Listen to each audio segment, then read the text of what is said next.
right. 10:39 p.m. in the East, streaming live on Pride48.com. It's time for The Mix.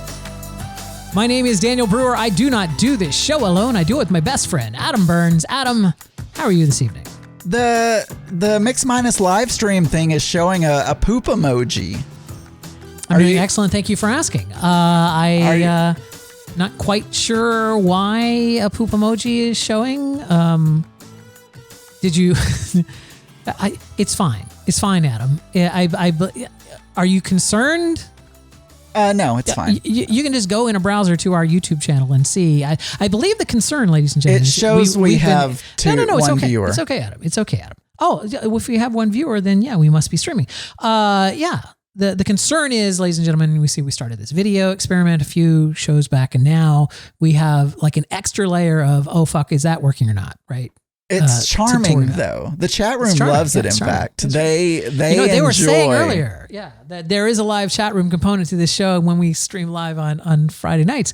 They were loving it earlier. They're just like, gosh, we just love hearing you guys talk about setting up. Yeah, video they were shots like, could you just skip the show and do more setup and just like don't even tell us more about audio over HDMI and why it can't also do Bluetooth at the same time? Well, I think I Am a Librarian may feel that way about it, but maybe everyone else doesn't. But I think she appreciates the audio video talk that we do. What you're saying is your mileage may vary. Yeah. That's really what you're saying. Well, anyway, Adam, thousands upon thousands of people tune in to this show every week for one reason only, and that is to hear about my running update. As you know, about 9 months ago, I decided to start running, and I had a goal of running in a 10K, a Disney 10K, which I did back in April. So I had worked from never having run ever in my life to running a 10K. Everyone just gets so much inspiration from that, Adam. I can't count the number of times that I hear people go, if a fat ass like you can make it 10K, then there's hope for the rest of us. And it's so inspiring, Adam. It's just so darn inspiring. You know what I'm saying? Yeah, I'm inspired every day when you mention your runs. I love how you're just looking at everything around you while I was telling that whole story. And now they can see your video as well. So they do know that you weren't. Yeah, really I have. This attention. is like a cockpit of the Enterprise. Yeah. I have to look around. I'm doing things. You need a crew. But I can hear. I mean, I can hear you. Yeah. I know what you said. You were just all that time. You were just setting up the running. We didn't even get to the actual running update. Yes. And world famous. And what I was really doing, not to pull back the curtain, but now you've ruined it. Mm-hmm. Now you have just completely ruined it. Because I was going to play the Chariots of Fire theme song under you. And that's why I was looking around. I was trying to find it. Because again, we produce our own show. Like you are doing things. We're going to be looking away. Video folks, I'm sorry. Occasionally, I'm going to look right at the camera right now. Video folks, we love you. Can you go to a one shot? I can go to a one shot on YouTube. We love you, and we will try our best to look at the camera. But there will be times when we are not looking at the camera. Thank you. That was like a Joe Batance. Thank you. It was. I liked that at the end. That was very nice that you got that in. Now I'm doing something. I had you do that whole thing so that I could do something over here, which I had forgotten to do earlier, which is to hold the Bluetooth channel open. Isn't that exciting? It's almost like its own we're giving them a sneak peek of what it's like on the pre-show. You see? Exactly. This is what the chat room was loving earlier, was this interplay about things not working. So my running update, Adam, I haven't forgotten. I did reach the milestone that I had been trying to get to for a while. I ran for 2 minutes and walked for 1.5 minutes. So I was doing 7 cycles of 2 minutes, running for 2 minutes and walking for 1.5 minutes. Very excited about that. That means I have now gone from never having run ever, in my adult life for any considerable distance at all. I went from just being that guy to a guy that can now run for 2 minutes, 2 whole fucking minutes, 120 seconds of running, 120 seconds before I have to like stop and regroup myself and then run. That's amazing, Adam. It's amazing. As 9 months. I'm very proud of you. That seems like in a long time. I have no idea because I'm not running myself, but if I tried to hold a plank for 2 minutes, it would probably feel like an eternity. It would. So let me tell you, it does. The 2 minutes can feel like a lot longer than that. It probably takes me 2 minutes to wash my face and put on lotion at night. And it feels like the longest, most tedious chore of my life. So it takes 2 minutes to brush my teeth because the little sonic toothbrush has a 2 minute, little zone. It's like that. No, you're done in that zone. Go to the next one, kind of a thing in it. And to go through the whole cycles is 2 minutes. I'm old school on that. I count in my head. So I don't know if you saw, I'm sure you did, because I know that we sent pictures directly to you. Zach and I were at Disney last week to celebrate Zach's birthday. That was why we didn't do a show last week. Had a great time. We were there for several nights over at Disney Coronado. Lovely resort and one of my favorites. Had a great time. We did a bunch of stuff that we'd never done before, like played putt-putt golf and gone and saw some of the activities of the resorts, and then went to the water park. And what else did we do that was something we hadn't done before? I forget. But you can hear all about it on our other podcast. There are YouTubers. I feel like you need behind you. We saw this YouTuber last week, and she was covering her trip to Nantucket or something, because we're trying to figure out what we're doing in the Northeast, and she had all of these Disney sayings on a board behind her. So I can't even think of any Disney sayings, like feel the magic, do the magic, be the magic, like whatever it was. I don't know.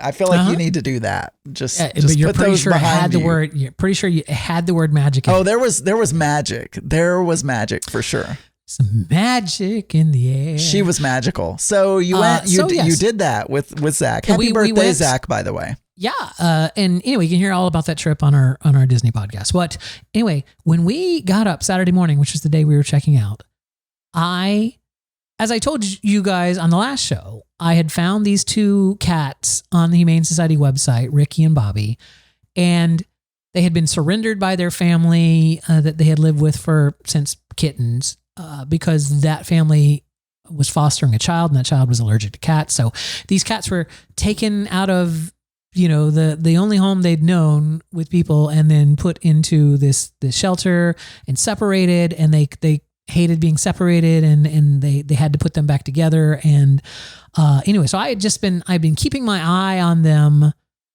the whole time, because I knew that they needed to be adopted together. Like I knew they needed to stay together. Like they needed. I feel like there's a Disney movie. This life of these cats already sounds like the topic of a Disney or a Pixar film. So I had been really, every night when I would go to bed, I would be like, good night, Ricky. Good night, Bobby. I knew that, from the moment I saw them, I knew those cats need me and I need those cats. And so Saturday we got back, we went directly we just dropped by the house, dropped off all of our luggage from Disney, and immediately proceeded to go to the Humane Society, to find out. I walked in and I was like, yes, I'm here to see some cats, see about adopting a cat. And they said, there's cats on this floor here. You can go around any of these cages, and you can see them here. You can interact. And I said, well, I'm looking for a very specific set of cats. They're on your website. I'm interested in Ricky and Bobby. And so she's like, oh, well, they're in the back, but let me see if someone can take you back to them. So I got they're in the back, like in a special section only for the website cats. I don't know. But cats that are not going to be, you know what I'm saying? Like cats that are not going to do well out on the floor. Like these cats would not do well out on the floor, so they can't be there. Are they like the flirt for free cats? They have them in their own studio in the back because they're on the website. Yes. Anyway, no, I mean, most of the cats from the website were in kennels around. I saw a lot of the other ones. So they don't socialize well. But so Ricky and Bobby were kept. So this little girl comes out. She's like, "Oh, are you guys here to see Ricky and Bobby?" And he's like, "Oh, they're such sweet cats." And yeah, but we've got them back here in the office. So I'll take you back there. And took you back there. And they opened the door, and then huddled over in the corner are the two most adorable little boys you ever want to see, Ricky and Bobby. And so they let us pet them a little bit. They were good enough to let us pet them. We found out later that they had put some gabapentin in their food, so they had been kind of sedated, quasi-sedated. But that seems kind of deceitful. Like people, no. Bobby had a surgery on his eyelid while he was there. Oh, I thought they're just drugging their animals so that when people come in, they're much calmer, and then they get home and it wears off, and they're like, jumping off the walls or something. So we brought them home. They gave us a big, huge cage for them. We brought them home. We got them settled in here. They stayed in the corner of our like little dining area the first night. But they would venture out a little bit and let us pet them. Intermittently they'd let us pet them, and then they'd run back and get back behind the paintings that were leaning up against the wall or whatever they were hiding behind.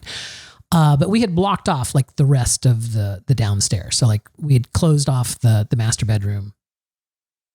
Because I didn't. Oh, wait! You're not supposed to call it a master bedroom anymore, isn't that a thing? Like, isn't it? It's the main bedroom. We did that at work for our branches in GitHub. Yeah. They're called. It used to be called master branch. Oh, master slave, yeah. And no master branch, and then now we call it main. And for our VMs, there's a master, and we now call it main. So yeah, and there's like still slave drives that run off of it's like in a RAID configuration, there are slave drives. Anyway, but it doesn't mean the same. Anyway, that's not important. And now you're sidetracking me from my story, Adam. But what I wanted to say was we had that main bedroom closed off, so they pretty much could only hide in that one area.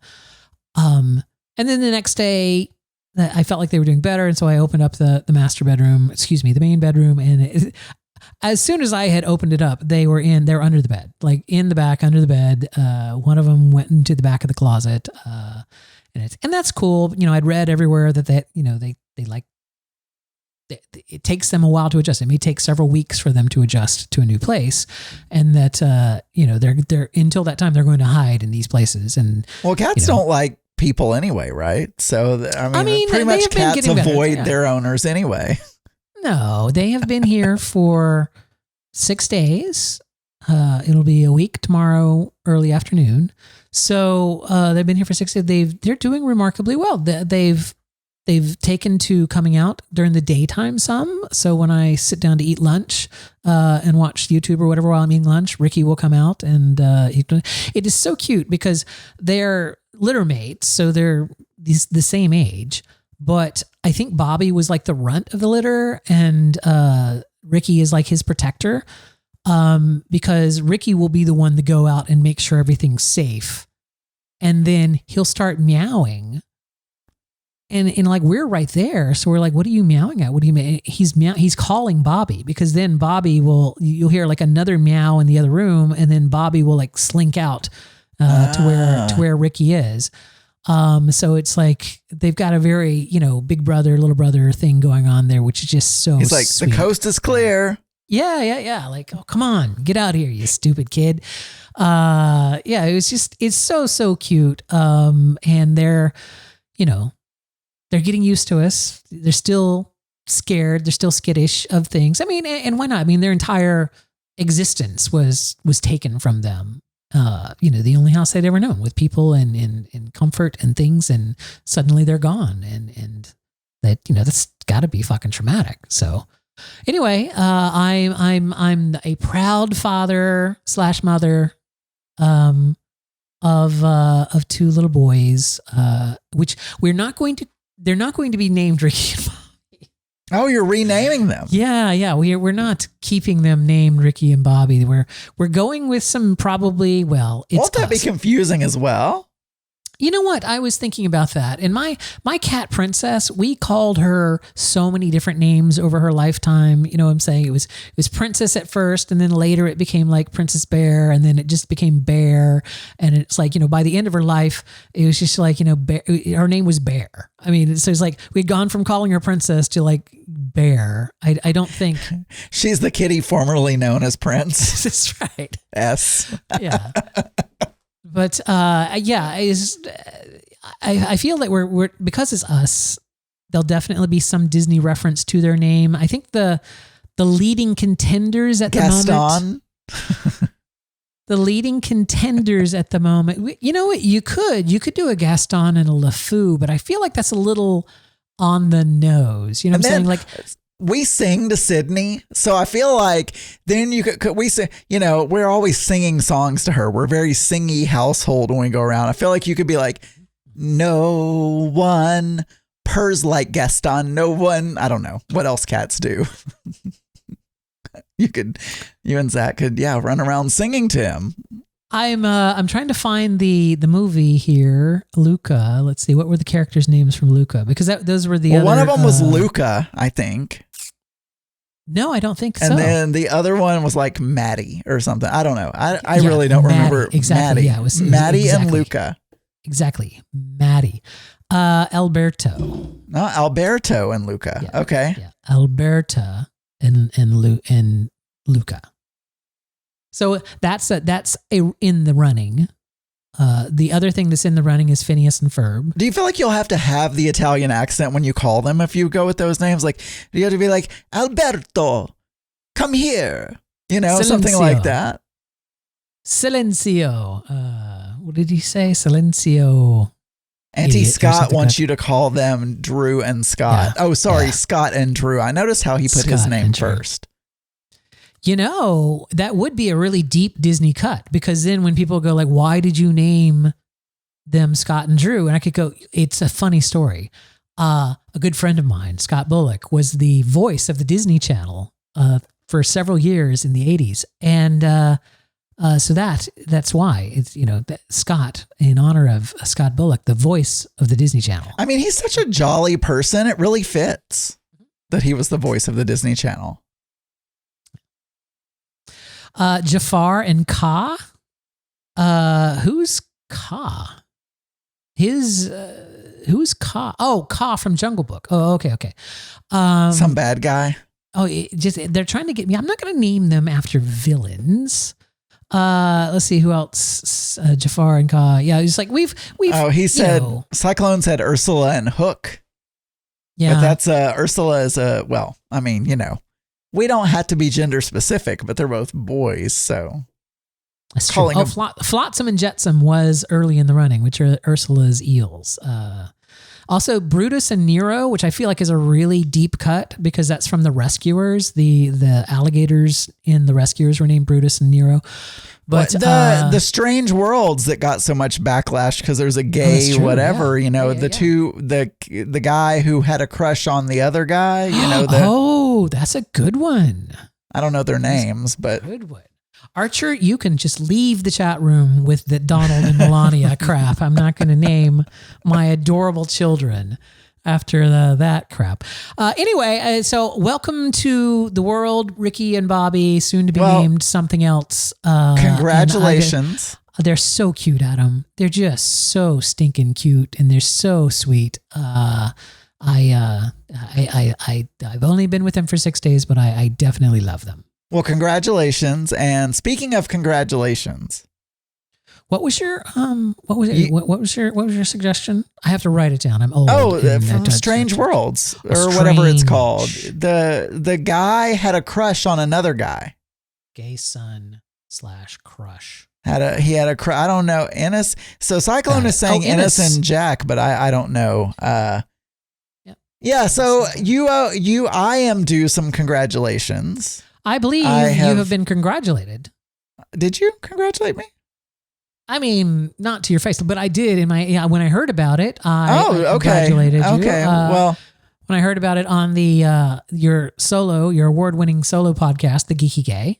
Yeah. I was running, and I said, "Oh, congratulations, Adam." Yeah. So the fact that you didn't hear me is irrelevant. Well, yeah, I don't ever hear you, by the way, when you're responding to the podcast.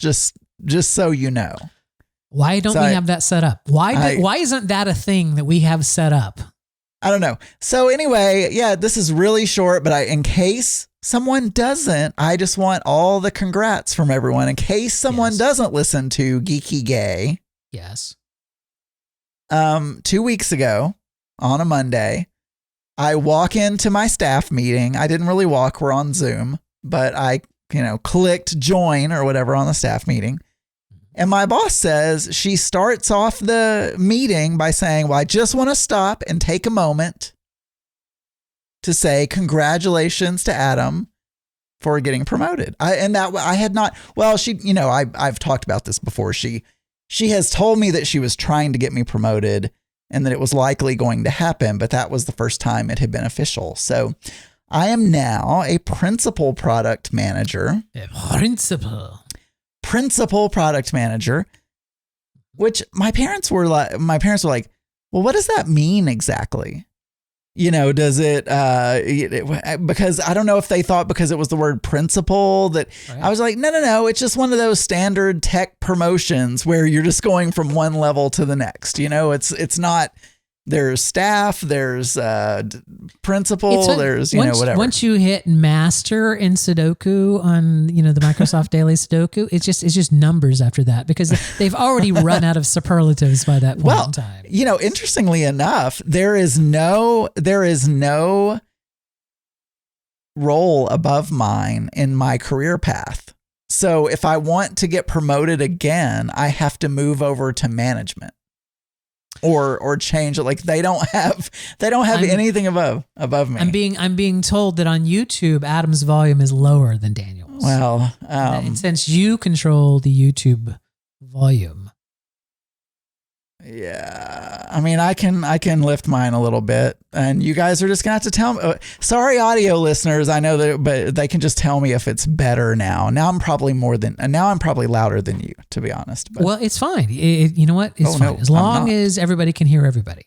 That's fine. That's all that we care about, Adam. Yeah, and we replaced the audio anyway, so but not if you're watching live. Yeah. So because we're doing this new video thing, so when we stream live on YouTube, then those people get one experience, and then immediately after the show, we take it offline, download that, and then we put in better audio and put in some more video stuff and then re-upload it. But okay.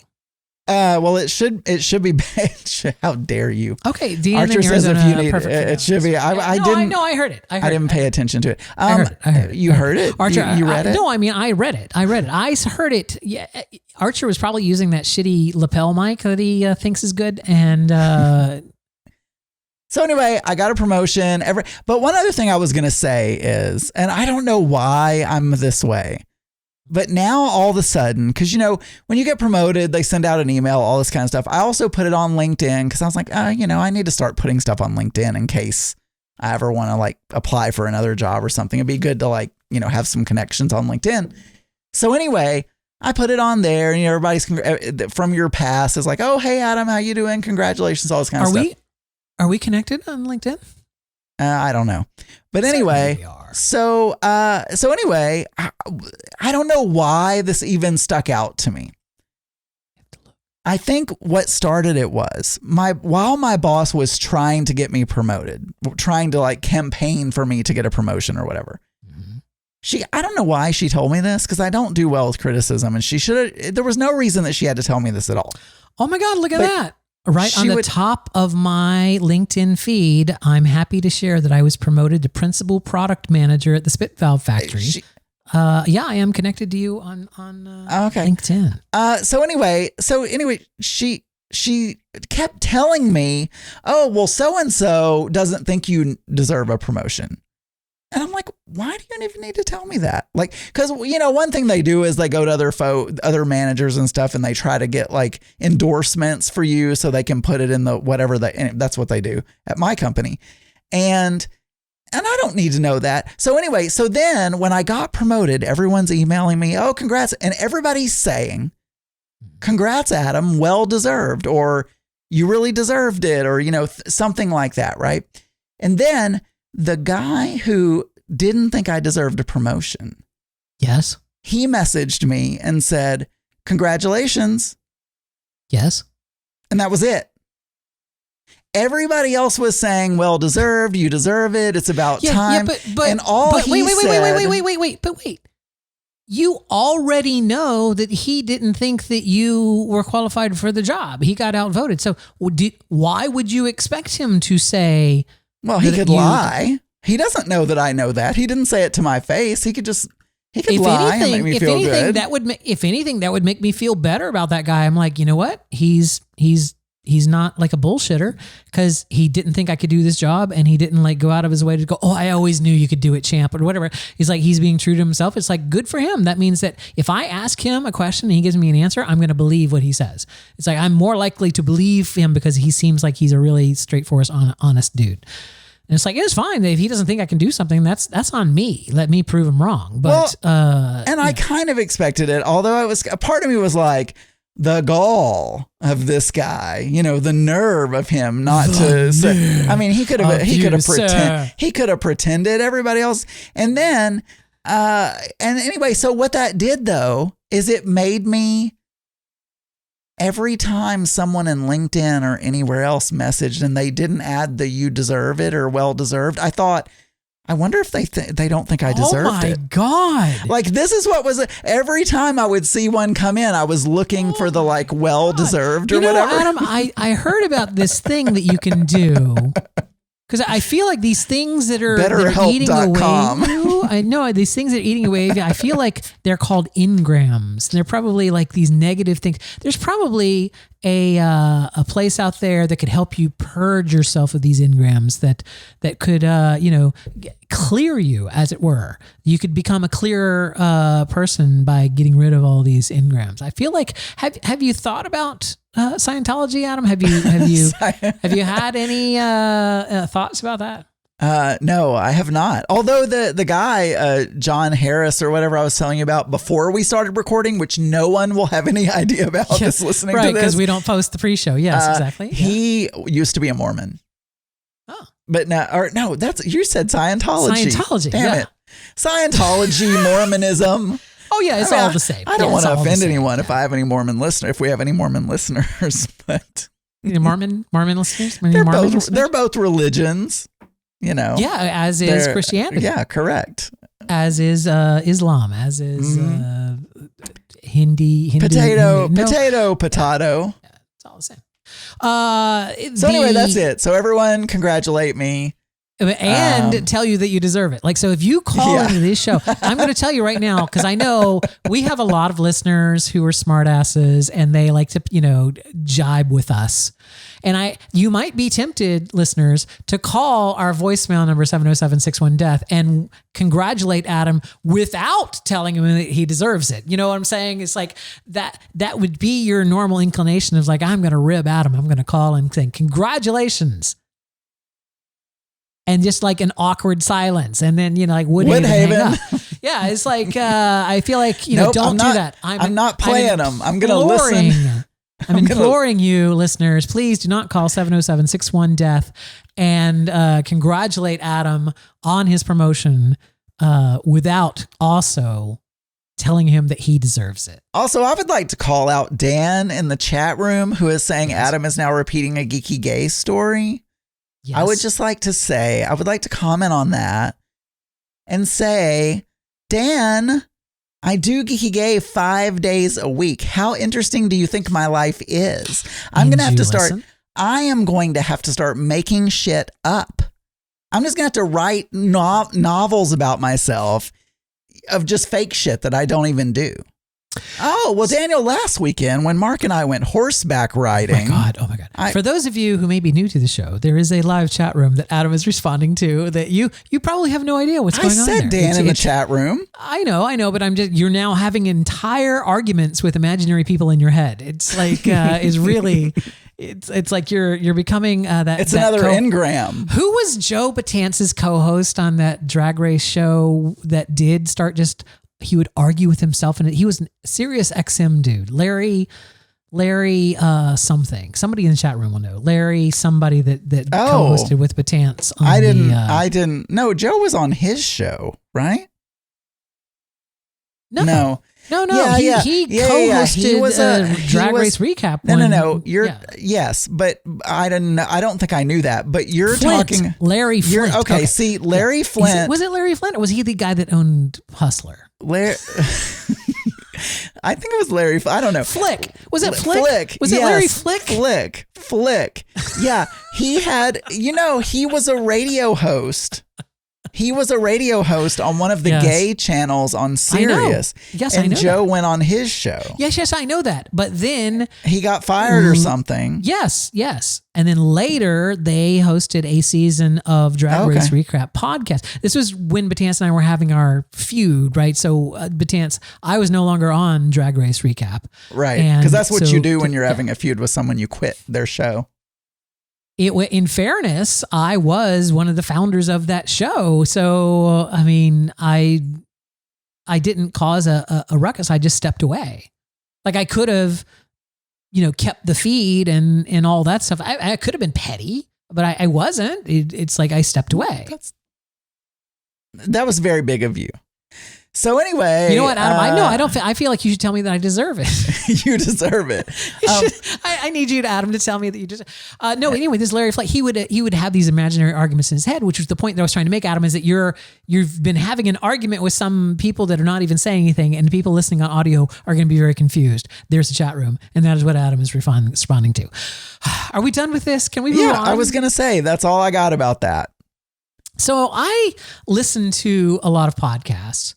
And I was listening, of course, to Pod Is My Copilot, which is one of the podcasts that I regularly listen to. And it was just Rodan and Taylor.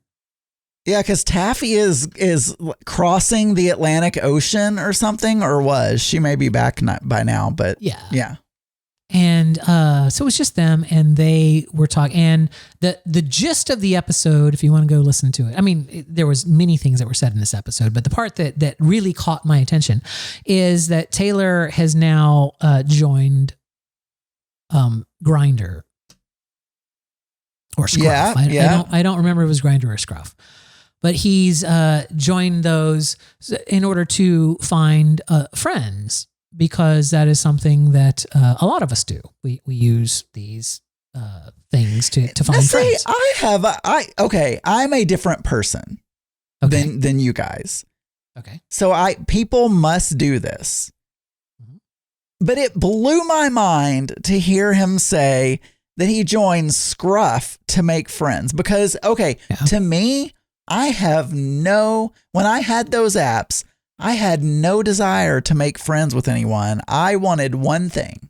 Yeah. Maybe a couple of different things. Okay. But so I could never even imagine. So, because to me, using one of those apps to make friends is like going to one of those cruisy restrooms, where people are like there cruising with their dicks out or whatever.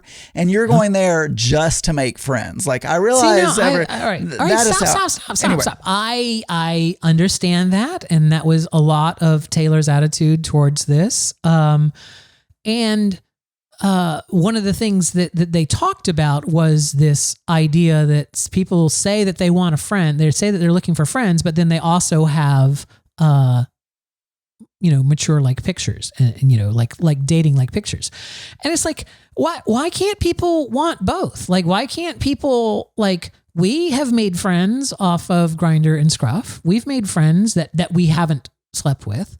Off of Grindr and Scruff. We've also had some hookups off of Grindr and Scruff. And those are both things that we're okay with. You know what I'm saying? It's like because we're open to having a hookup with someone doesn't negate the fact that we're also looking for friends, right? I mean, you follow what I'm saying? I have met I mean, people. we're human beings. We have many different needs. We have many different sides to us. It's like not all of us are always sexual or always non-sexual or always religious. You know what I'm saying? Well, I was younger back then as well. But anyway, I mean, look, and I'm not saying that I'm faulting anyone. It just wouldn't have been my first thought, you know, of okay. But aside from it not being your first thought, if they had put in their profile that they were just looking for friends, had no interest in sex, then your person that you were remembering yourself being when you were on Grindr wouldn't have given them a second look anyway. You would have been like, oh, that's not fair. No. So it's like, it doesn't, looking for friends on Grindr doesn't mean anything bad, right? It's like those profiles, other people that are just looking for friends are going to be the ones that reply to those kind of things, right? It's like, look at, oh, there's a couple that lives near me. And it's I want to say that I've heard you talk about this before, how you guys don't have any gay couple friends. And I've heard, this episode of Pod Is My Copilot where Taylor is lamenting, you know, that the only couple friends that they have are Rodan and Taffy. Yes. You know, Rodan and his partner and Taffy and her husband. And that those are his only couple friends that he has, which stung a little bit, because I kind of considered Taylor and us friends. Like, you immediately messaged me and were like, I'm so offended. Like I was hurt. I was really kind of hurt that, but let me, but he didn't mention Wait, stop. I'm not to that point yet. Okay. So you're jumping the gun. Well, you were there. But no, not yet, because that was not the part that I texted you about. The part that I texted you about was, near the end of the show, after he's already said that the only, couple friends that he has are this and this. But near the end of the show, he said something akin to, and there's people that we're friendly with and that we're acquaintances with that we text back and forth that I would like to be friends with and stuff like, and I'm like, oh, okay. This will be the part where he goes like Brady. Yeah. And he just calls out like Brady, a single guy, or I don't know if he's married or not. He's like, and I'm like, what? Wait, you text me all the time. He's like, we've texted back and forth. Like during a race, during a 10K, you texted me a picture of Mount Epcot. It's like, you know how to text. It's like, I don't even get a mention on that. And it's like, and it felt, I was hurt, right? Because I was like, I thought we were friends. We've done stuff together. We've done stuff with Taylor and Babalu. We've gone to Disney. We've done stuff with them. And the fact that clearly we're not friends of theirs. Well, or, maybe you just didn't cross his mind. I mean, but that's not the part that bothered me. It was just like, not everyone can be friends with everyone, right? That's just not. It's true. Not a thing. But where was the thing? Oh, but it still, felt deflated. So it's like, I'm not mad at them. It's like, that's not. No, what I'm saying. What I'm saying is it was very hurtful. And I don't think I said to you that I was mad. I think I said that I was hurt. If you read back, it was like, I don't remember. It was like, it was just very, very hurtful. And I pulled this clip from that show. Okay. Wow. It really had a lasting impact on you. You're pulling clips. I pulled a clip from that show because this is, in Taylor's own words, this is how I felt. I sent something to him and I can see that his little green dot shows up. So he's clearly seen it and has never responded. So then I'm like, rejection. There, in Taylor's own words, it's like that. That's kind of how I felt. It was just like, so then I've been pondering on that because I talked with a few people and that, why do I get it. And it's like, why, I feel weird about it just because of the way that I found out that they don't want to be friends, right? You know what I'm saying? It's like, it's not that they don't want to be friends. That's not the part that upsets me. It's the way I found out. You know what I'm saying? It's just like hearing it in a casual, jokey kind of a conversation or, being obviously excluded from something. It's like that, that was like, oh, but I was kind of eavesdropping, you know what I'm saying? So it's like, I'm just so conflicted on this. It's like, it. And so why does it bother me so much? Did you find out that they don't want to be that he doesn't want to be your friend? Because he never said he didn't want to be your friend. He said there are people who I already text with who I would like to get to know more, which I assume that you guys would be included in that, even though he didn't call your name out specifically. So he didn't say he didn't want to be friends with you. I feel like it's like, it's not a mistake. All right, here's the thing. It's not a mistake I would make. Like if I were talking about all the gay couples that I knew and that we were friends with. You would list them all alphabetically? Like No. But they would be in that, like, there's not a whole lot. There's, you know what I'm saying? We don't have a ton of couple friends. We have probably, like 6 or 7 couple friends. Sadly for us, most of them live way the fuck away from us. It's like you and Mark live up in Arkansas. Drew and Scott live in California. So it's like not everyone in this area. We don't know that many. We know a few from camp, which is down in South Florida. But I would definitely have listed Taylor and Babalu because of their proximity. Like they are close. They're within an easy drive of us to do stuff. Taylor, anyway, if you're listening, call Daniel and tell him no. He deserves it. No, that is not. He deserves it. Not what I'm going about. So I'm trying to make a bigger point here, Adam, is that I was thinking about this for a while, since then. I was like, all right, well, why am I so upset? And what is it about it? And I know from a lot of people, and I know from experience, that it is hard to make friends as adults. Like when you move to a new area as an adult, when you move to a new area and it's easier to make new friends in new areas when you're younger because you're going out to clubs, you're meeting new people, and those people are new to where they are. So they are also looking for friends, right?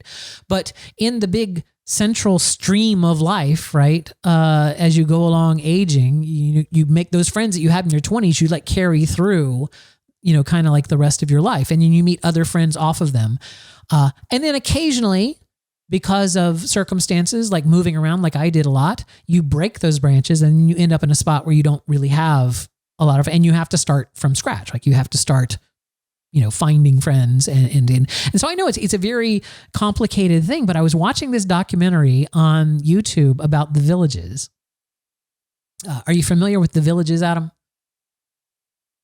Is that the super conservative Trump voting nursing home type area in Florida sort of thing?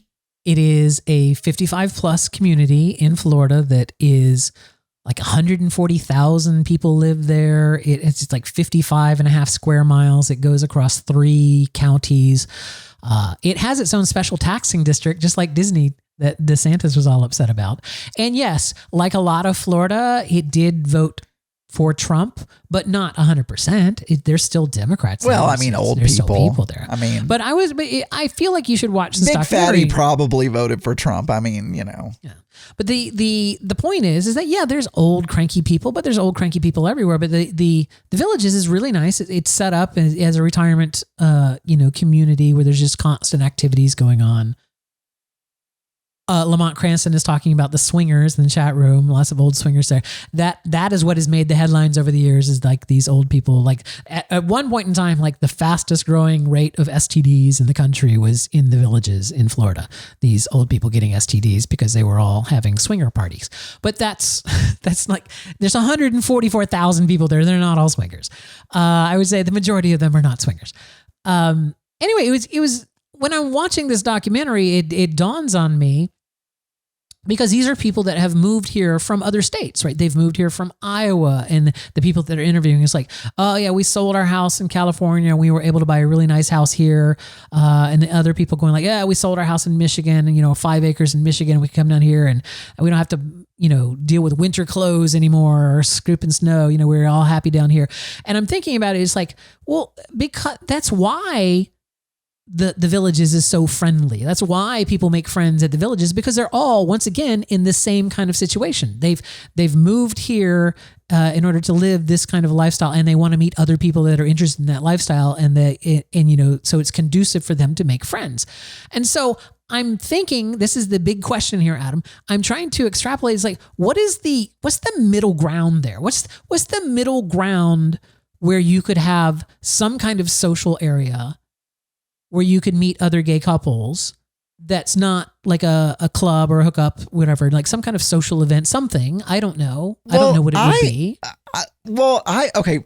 So I've never had problems making friends, but at the same time, I don't like to have a lot of friends, like especially nearby. Like but you don't have another gay couple friend. Now we're your only gay couple friend. Oh, well, Scott and Drew. I mean, I have other friends. I have friends from Dallas. I mean, I don't talk to them all the time, but but anyway, so I don't need a lot of friends is what I'm saying. Yeah. And but when I was in Dallas and I was there all by myself and I was pretty much single because my boyfriend and I, who lived in England, had just broken up. I joined the Turtle Creek. I joined the gay chorus. Boom, yeah. Instant friends. I mean, 100 and whatever. Yeah. Like if you're and I know Taylor mentioned that there weren't a lot of social clubs that were running at the moment or something. So maybe that's a problem. But I would go do something or volunteer or find a gay rugby league. Well, I mean, I wouldn't, but I mean, I'm just saying whatever you're interested in, if you like to run, there's probably a gay running group. Yeah, ironically, there is a gay, because I've been looking for a gay running group and the only one is in St. Pete, and that's just too far for me to drive to do early morning runs. So, that's there is a gay running group in St. Pete that he could join. So I mean, I think that's the way if you don't want to go to a bar and you're not wanting to. I feel like you're making this like a zero sum game. You're saying like, well, that's how you do it. You don't do it through Grindr. Adam, I think you meet people in a lot of different ways and a lot of different times. Right? I just found it strange, but I was gonna say, although I find it strange, I hooked up with a couple in Dallas that then became my closest friends in Dallas. And then I hung out with them all the time. And in fact, we never had sex again. Yeah. Maybe we had sex twice, but first couple of times we had sex and then we didn't have sex anymore, but we hung out all the time. So they became good friends. But, anyway. Yeah, we have a couple of friends that we slept with a couple of times and then we didn't sleep with anymore, and then we're still friends with them. Like one of them's our hairdresser, so it's like we see him all the time. Anyway, I just found you should watch that documentary on YouTube on the Villages, because I feel like, you know what, it's kind of a cute little place. It's like, I could see the allure of that. I don't like traffic. I find like congestion and traffic to be really annoying. So it's like, if I could just right there within my own little community, have a restaurant and a bar and a music and stuff like that, and a waterfront and stuff. You know what I'm saying? It's like if everything I wanted to do was just like right there and whatnot, and I didn't have to worry about going other places all the time, then that would be great. Shady Pines, Ma. The one disturbing thing I felt about it was there was not a lot of variety of color there. It was very white. It was very, very white. And there was a few black couples, but I didn't see any obvious gay couples. And I didn't see. Well, you can go to Rainbow Vista. Oh, I could. Where Gary is. But you know what? I can't. You know us, Zach. We can't. Adam. We can't go that far away from Disney. Like, we will never move to a place where we can't go to Disney. I don't know how far Portland is from Disneyland. I guess it's kind of a far drive. Yeah, but that's Disneyland. Nobody wants to drive. Well, I'm just saying. You could fly. It's true. Adam, I feel like that was it. That was my big point. Okay, well. It's one of the heavily researched things that we do right here. You talk to your best friend every Friday night, so you don't need any other friends anyway. Yeah, but I mean, you always need other friends. Anytime you get lonely, you and Zach are out to dinner, you can just put your phone up and call me on Zoom. actually, one of a couple friend of ours took Zach and I out for lunch for his birthday. They met us over at Animal Kingdom and took us to lunch over at Sanaa, and we had a great lunch. You know, the worst thing is that the 3 restaurants that we ate at for Zach's birthday were all so much better than the 3 we ate when you and Mark. And I was just like, I felt so bad. There was pressure to impress us. So there was. Anyway, Adam wants to do this. 3, 2, 1. Contact is the secret, is the moment when everything happens. Contact is the answer, is the reason that everything happens. Contact. Let's make contact.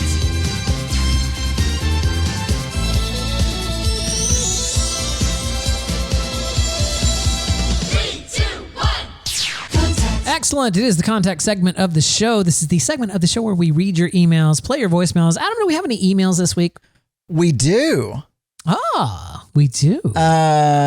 So from Linda, thank you for writing us. Linda says, I don't assume Linda wants me to give her last name, so I won't. No, although let's just call her Linda. Here. Let's just call her. Yeah, but we have that. We don't need it. We have your last name, Linda. I'm not going to steal your identity. God. So she says, which is exactly the thing that someone would steal her identity would say. She says, I have never Google searched anything about crepey skin. But since Adam mentioned crepey skin and crepe erase, my Instagram newsfeed now has ads for crepe erase. Now that's spooky. That is called priming your schema or something like that. It's one of those things where it's like it's the same phenomenon that if you just recently bought like a Toyota and suddenly you see all the Toyotas that are out on the road. You're like, oh, there's my car. Look, there's my model car. I never saw it before, but look, there's my model car everywhere. I know what you're talking about, but is it though? Because I do think that sometimes I think there is some sneaky technology back there that I don't know exactly what they're doing. Hold on. So in order to believe that, all right, this is why I believe. Not always. No. But in this case, this is why I believe this is coincidence.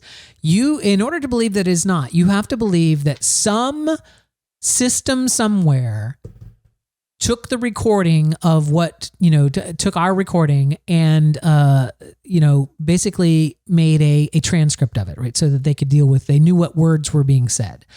And then they would have to know that Linda listened to that show. And one of the words that was in that show was crepey skin.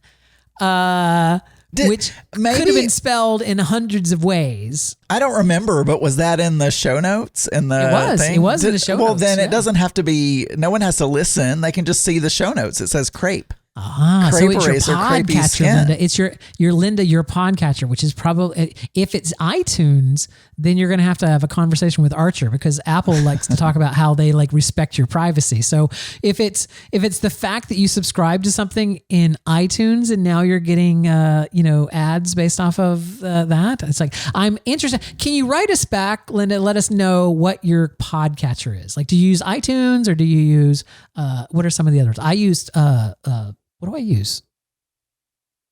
where's my phone? I use Pocket Cast and you use Discast or Trashcast or what was it called? What was it called? I never can remember the name of that one. Why can't I see what it is? It's app settings. Podcast Addict. I use Podcast Addict. Oh, that's not the one I was thinking of, but okay. I use Podcast Addict. You're addicted to it, like Podcast Addict. That's the one that I use. It's on Android. I love it.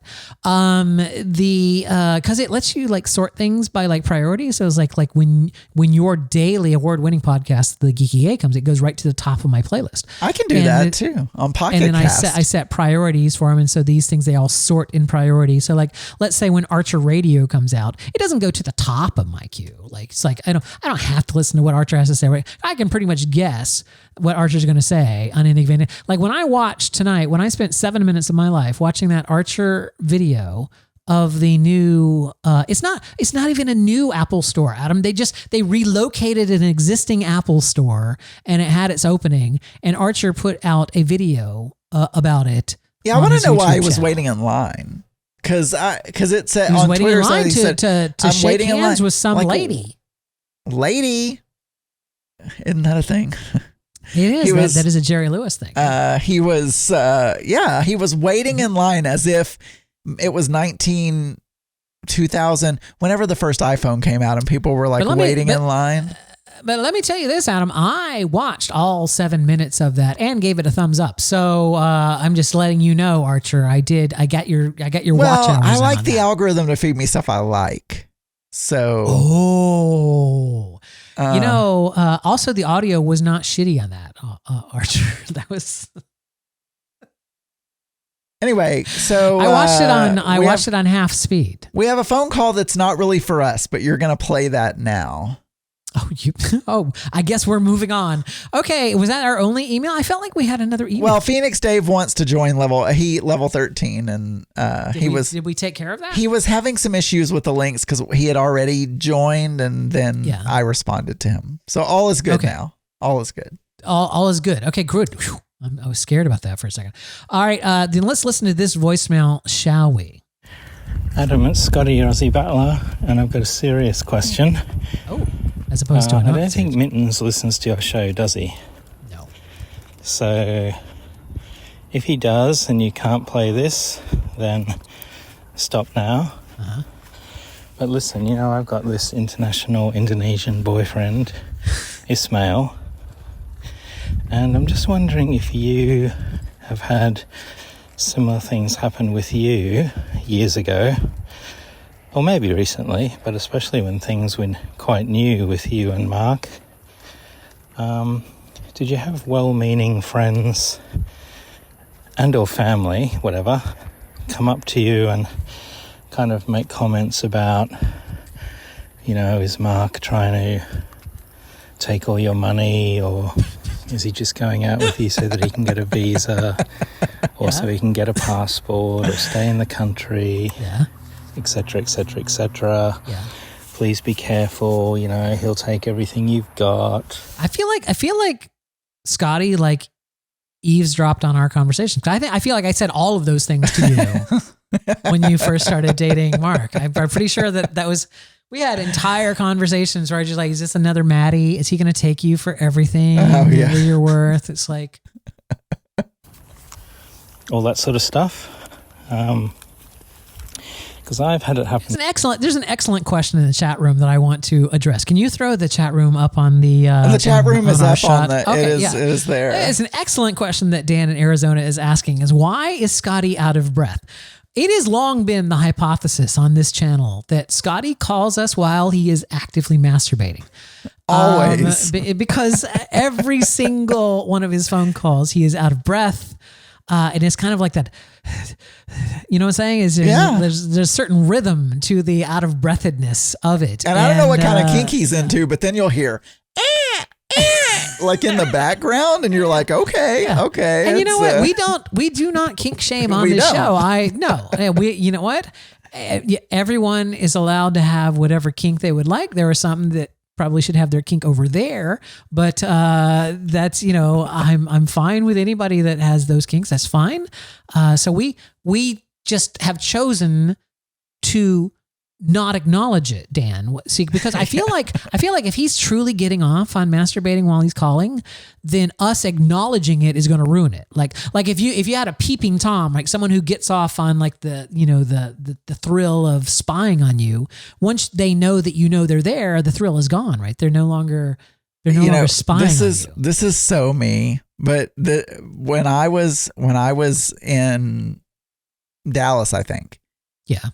Where that other gay couple is that you're friends with? I used to listen to, there was a gay, it was a guy and a lady, and they were on Sirius, Derek and Romaine. I used to listen to them, and they had a chat room, and one day I jacked off in their chat room on like a video or something while they were doing their show. Wow. And they brought it up on air. I was like, I was on how air. could they not? How could they not? You're masturbating in their chat room. Yeah, I was. If someone in our, well, we don't allow audio or video in our chat room. It's just like, but if someone suddenly started masturbating in our chat room, I would be so distracted. Yeah, it would catch my eye. I think we would have to address it on the show. Anyway, let's get back to Scotty. Speaking of masturbating, let's get back to Scotty's phone call here, shall we? Me a couple of times in the last few months. P.S. In Australia, we have very strong spouse de facto partner laws. Yeah. Unlike America, and it doesn't matter whether you're same sex or not. If you live together in a spouse type relationship for 4 years, basically that counts the same as being married. Right. Okay, thank you. Bye. But but what defines spouse like? Because you could have a roommate. Yeah. And, so what rules do they use to define that? A romantic relationship. They have to go kiss for us. Sex. We want to see you kiss. No, but maybe I don't know, Adam. I mean, ultimately, back during this whole debate when, gay marriage was a debate, my whole thing is, why do you care? If people want to marry a dog, let them marry a dog. I don't give a shit. It's like, why are we so trying to keep everybody from doing things? Didn't a guy in Japan marry stupid. A game character or something? No, a plastic doll, right? It's like there was what was that show on Amazon Prime that had all right, someone in the chat room help me here. There's a show on Amazon Prime. It was this big tech guy that had created this entire virtual world, and he blackmailed this girl into marrying him and staying in this whole virtual world. And he's like, oh my God. But then she escapes, and her father is Ray Romano, and he's married to a mannequin. Okay, and I haven't seen that. I have not seen that one. Oh my God, I need to know what the show is called. It was so good. It was so good. Now that I say that though, I feel like every time I tell you a show is so good, you end up hating the show. I told you The Expanse was so good. You hated. Yeah, I tried. I got all the way to season 3, the middle of it. I'm like, I cannot watch anymore. I'm just having to make myself. What's his Romano? Ray Romano. I'm looking him up. The same thing happens. Mark and I like that show, the show that I can't remember the name of. So Call Me Todd, and you thought it was deplorable. You couldn't even watch one whole episode. Oh, it was so horrible. So I mean, I'm looking here. Let's see. I'm trying to see. Why don't you Made for Love? Okay, it's called Made for Love. It is on. Is it on Amazon Prime? Does anyone remember this? No, Auntie Scott, this is not a Buckaroo Banzai situation. This is a recent show that I watched and enjoyed quite a lot. I want to say it's on. Let's see. Where do you go? JustWatch.com. JustWatch.com. And let's find out here. Fill some time here, Adam, while I'm looking this up. Thanks, Adam. I really appreciate you filling time. That was great. That was genius. Thank you. In the chat room, they're talking about how long you need. That now a common law marriage, most states you need to file for that. And wouldn't that just be like getting married then? Because basically all getting married is filling out some paperwork and filing it. Made for Love is not available for streaming. How dare they? I've been watching. This was like an Amazon, an Amazon exclusive. You know what I'm saying? Yeah. Oh my God, you can't stream it? You know what I've been watching recently, which is actually not that good? What? The Love Boat. Like the original? The original Love Boat. And I'm like, this is enjoyable, but it's actually not that great. Are you covering your mouth because thank you, Archer. It's on HBO Max. Okay. Here's the thing. Adam. I'm covering my mouth because after our cruise, I went, because we have Paramount Plus, right? I went and watched like the pilot episode of The Love Boat. And then I watched a couple of episodes of the original Love Boat. And I was fascinated by figuring out which parts were soundstage and which parts were ship. You know what I'm saying? It's like, oh, that was actually filmed on a ship. Or wait, no, this was definitely like, that's a standing set. Like that whole promenade deck, they have a set, you know, this is the promenade deck. And, you know, whatnot. Just like, but yeah, I was more drawn by the production elements of the show than I was by the actual plot, which seemed really, really hokey. The Jeffersons were on there, but I don't think it was really the Jeffersons. I think that must have been before the Jeffersons aired, and he had I think I watched that episode. And he had a different wife. It wasn't the same wife as in the Jeffersons. I mean, I recognized her, but she was leaving him or something, and there was some. And then there's one with the third episode is John Ritter. Is it John Ritter? Jack Ritter, whatever his name is. Yeah, dressed as a woman. He dressed as a woman. I saw this episode. Yes, and they were so insensitive about it that the jokes that they told on this episode were hideous. I was cringing. It was like, oh my God, this is like, you know. All right. Well, you know, Adam, we haven't left the contact segment yet. No, we haven't. What we have to do is we have to thank Scotty, the little Aussie battler, for giving us a phone call. We do appreciate it. You know, if you want to masturbate while you call, that's fine. You can do so. We don't judge here. Oh, our you phone know what? number I didn't answer his question. Oh, we can't He leave. asked a question. Yeah, he did. What's the answer? He said, has anyone ever asked if like Mark was trying to, whatever? Yeah. No, I thought we settled that. I did. You did, but I didn't answer the question because that was a joke. You didn't. Yeah, it was a joke. No, I didn't. Say that about Mark. And no one ever said that. But I mean, Mark already had a really good job, a really good career. He already had a visa, you know, with that job. He didn't need me. And a MasterCard too. You know, but no one ever said it. At all. That's it. You know what, Scotty? I think that says a lot about the caliber of Adam's friends compared to the caliber of yours. Anyway, you know, a lesson learned by all of us. Adam, let's get out of this. Yeah. 3, 2, 1. Contact. All right. You know, Mark does say to me sometimes though, he's like, you know, Maddie was really lucky to have you take care of him like that. He's like, you should really do that for me. I mean, he's just joking. He's like, why don't I quit my job and have you get 2 jobs to support me? I know.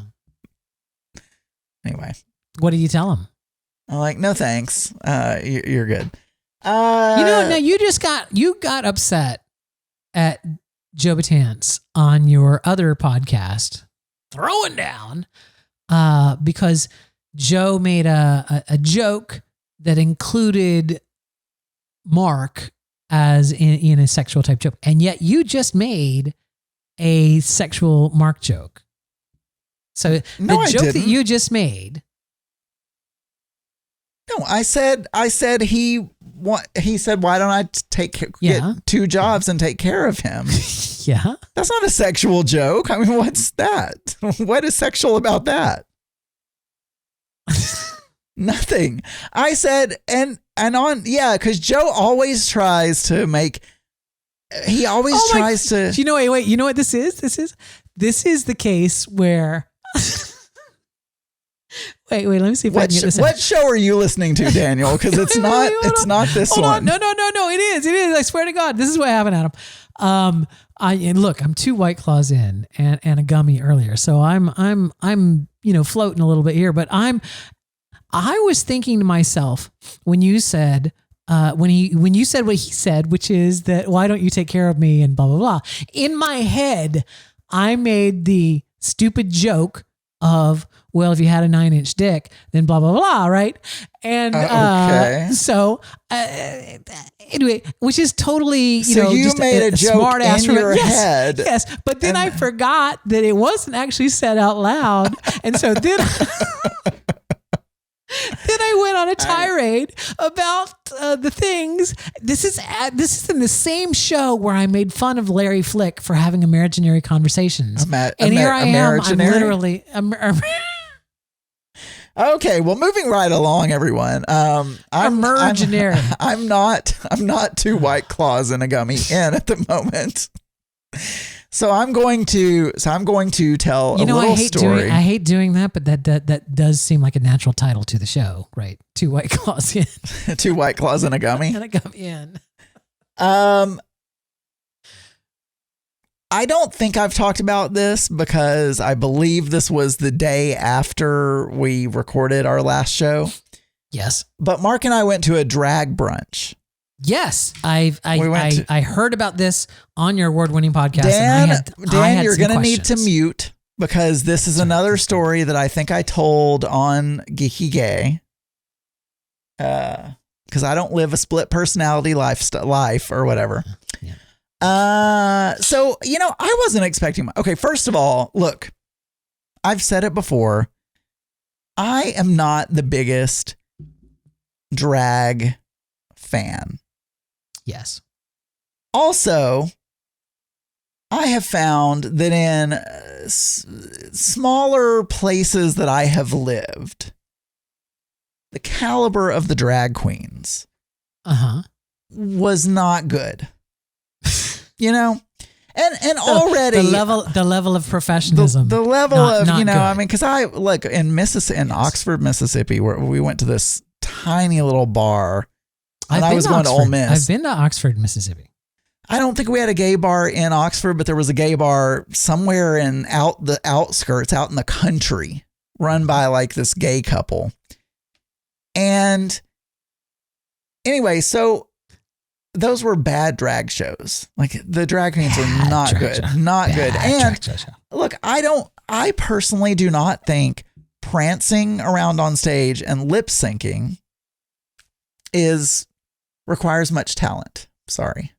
Okay. But I do like the drag queens who are like funny, like they tell jokes or they sing naturally, because some drag queens sing naturally. I've seen some that do magic or play guitar or something. I'm just not a big fan of I lip sync and I'm not a huge fan. But you're not a big fan of the looks queens. But people like Bob the Drag Queen, Trixie Mattel, people that actually have some act that they're doing, like they're comedians, they're doing an act, or they're entertainers doing an act. I think the looks queens are pretty for the most part, and they do a good job doing their makeup and their or Harvey Firestein singing. Harvey Firestein doing his own songs and stuff. Yeah, I appreciate that. But anyway, all of that being said, I had low expectations. Very low expectations for what town was this in Arkansas? Well, I mean, it's in Fayetteville, which is the college town. Fayetteville, Arkansas. It's the Razorbacks. It's the main university in Arkansas. Okay. So you had low expectations. So we get there and we were playing Pokemon. We got there a little bit late. First off, the ticket that he had bought said if you're 4 or more, you get a reserved table. Now, I thought this looked like a bar. In my mind, this looks like a bar that's just serving some food. Yep. Whatever. And I didn't think. Now, Mark thought, oh, they're going to have seats for everyone and whatever, And so we were playing Pokemon and we were just like 5 minutes late. We weren't super late. They didn't have enough tables out. And so you go up and they don't take you to a table and say, hello, sir, here's your, whatever. They're like, oh yeah, find a seat, or whatever. And the nerve of and there were no, and they finally, I guess they have like a rooftop bar. So I guess they had more tables there. So they started bringing down more tables, but we had to, so luckily we found this, it was a metal, there were 2 metal poles with a metal bar running between them. And on like each a fence. Yeah. And on each end around the pole, there was metal around the pole, making a little cocktail table type size thing. Right. Okay. So, and then there were no seats, but we found one of those round things. We were kind of squeezed up to the other fags that were there, but we were like, found a place. We had to wait in line to order our food, even though we had already ordered it online the night before or 2 days before, because they said, tell us what you want. Right. So look, the drag queens were not impressive. Also, they had no stage. Again, much like the guy that didn't tell you that you deserved it when you already knew he didn't think. You already had low expectations for these drag queens. It's so true. why are you shocked that I'm not shocked. They met your expectations? It was an experience. The other thing I don't like is because they don't have a stage. Yeah. They're trying to perform as they walk around in betwixt these tables. Yeah. Did they at least have a spotlight? No spotlight, no nothing. The microphone was too low. It wasn't working. It was just a very bad situation. And also, you have to tip them because they're coming right past you. You don't have to. And one of them put her arm around Mark and I and like stuff. And I'm like, I don't want, whatever. Anyway, it was fine though. I mean, it's an experience, right? If anything, it's an experience. It's something to talk about on a podcast. The biscuits, I think I did mention to you we recorded the night before, and I think I mentioned to you that I was having the CBD biscuits. Nope. That all came from my text back to you when you were asking something on your show, and I was reminding you that you had left off at the CDB biscuits because I knew on the one show when you were like, oh, and then the CDB biscuits got there. Oh, but I don't have any time. So I guess we'll talk about this tomorrow. I knew that if I didn't remind you that that's where you left off, that you the next day would totally forget that you had left off at the CBD biscuit. And I wanted to know about them because I ended up getting some of those CDB gummies. No, CBD. CBD. That's correct. I said CDB. Cannabinoid disulfide. I don't know. I had some of those gummies, and you asked if it had a taste. Those gummies tasted like the skunkiest, nastiest pot plants that you could ever have dug up anywhere. It was like kind of like a skunk's rectum. There was no amount of sugar or flavoring that would have covered that. They were hideous. Like I vape marijuana, and that is, it does not taste like that. It's like, but that, oh my God, the gummies were so disgusting. And those are, so I wanted to know where the CBD biscuits as shitty as the gummies. They had no taste at all other than the taste of biscuits and gravy. So I don't know. Oh, and you know what? So in the chat room, Dan put a link to a June drag brunch, and this is indeed in Fake It the same drag brunch.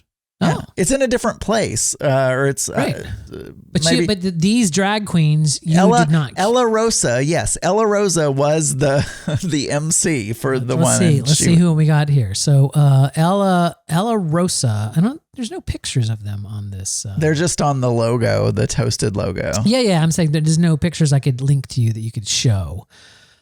Hosted by Ella Rosa. So was it the host that sucked? Like, could we get Ella Rosa on this show? Like, could we ask her to all of them sucked. I will say this though, there was them. Can we get all of them on this show so that you can tell them how badly they sucked? There was one of them that was basically naked. That was enjoyable. I mean, because it was, out of drag, this would have been the type of person that I would have found attractive anyway. Yeah. Kind of short and skinny and, whatever. And so, she was almost completely naked. There was not much left to the imagination. And no, the biscuits and gravy tasted good. They just tasted like biscuits and gravy. All right. So you didn't. The biscuits and gravy were probably the best part of the drag brunch, to be honest. All right. Let's do this.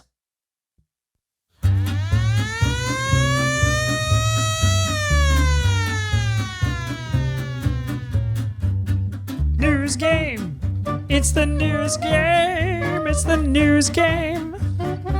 What questions will he ask? It is the Mix Minus News Game. This is the segment of the show where Adam will read me 5 questions from the New York Times News Quiz. And I, using only my head, brains, and mouth words, will answer those questions.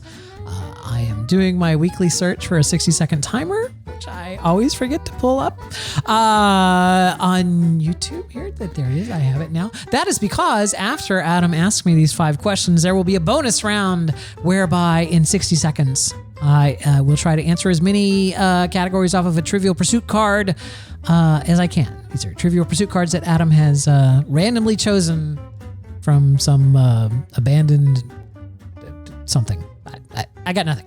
An abandoned Trivial Pursuit game? What is our first question on the old news quiz? Oh, did I mention, by the way, that these are multiple choice questions? I'll try to answer them without using the multiple choice, but I'm always free to ask what the choices are. There we go. All right, Adam. I was just testing it out. You hear that? I got 1 point. All right, the starting off strong, ladies and gentlemen, with 1 point. What do we got, Adam? Okay. Let's see. Number 1. Nope. Nope. I'm going to go back up here and do this one. Turkey held presidential elections this week. Yes. What was the outcome? I can give you choices if you would like. I'm gonna need some choices. The incumbent won re-election. The challenger unseated the incumbent. The two people are going into a runoff. I'm not saying their names. Yeah. The race was a tie and will be decided by Supreme Court, or there will be another vote because of widespread fraud. Okay. It's not fraud because this isn't America. Fake news, Daniel. Fake news. I'm going to say that what was the tide when? Well, one is the race was tied and will be decided by the Supreme Court. And one was they're going to a runoff. Okay, I see that Kathy Marshall said runoff, but I had already chosen runoff before I saw Kathy Marshall said runoff in the chat room. I'm going to say runoff. That is correct. It was a runoff, or it is going to be a runoff. There you go. Who are you voting for? I am going to vote for... Between them. Yeah, between them. Who are you going to vote for? Which one? I'm going to vote for Erdogan. You like their policies the best? No, I just like that name better. I don't know anything about either one of them. Yeah. I mean, that's how I usually vote. Whoever I like the name better. I mean, Donald is such a sucky name, so I would never... I mean, if we have any listeners that are Donald, your name's great. That's why I should run for like mayor of my hometown, because people would just see Brewer on the ballot and they'd vote for them because my dad was a beloved figure there. Yeah. And they wouldn't even know they were electing a fag to be the mayor of Plant City. Daniel, which of the following did the World Health Organization caution about this week, saying they don't actually lead to weight loss? You know, these people and their stupid things. What was that, Auntie Scott? Why are you posting a hurtful picture of me in the chat room? Where was that? Zach is in the background. Zach's in the background. There's some kind of... that is at that... Oh, that's a long time ago. Oh, look at that. Look at that guy.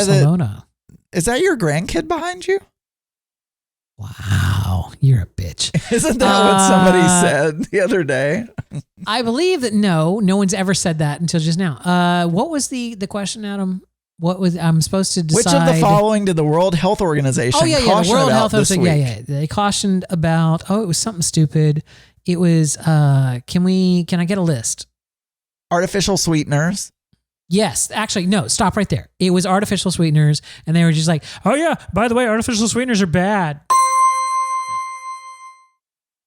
Yeah, but if you drank the same, if I drank the same amount of regular Mountain Dew that I drink the amount of Diet Mountain Dew, I know. I would gain so much weight.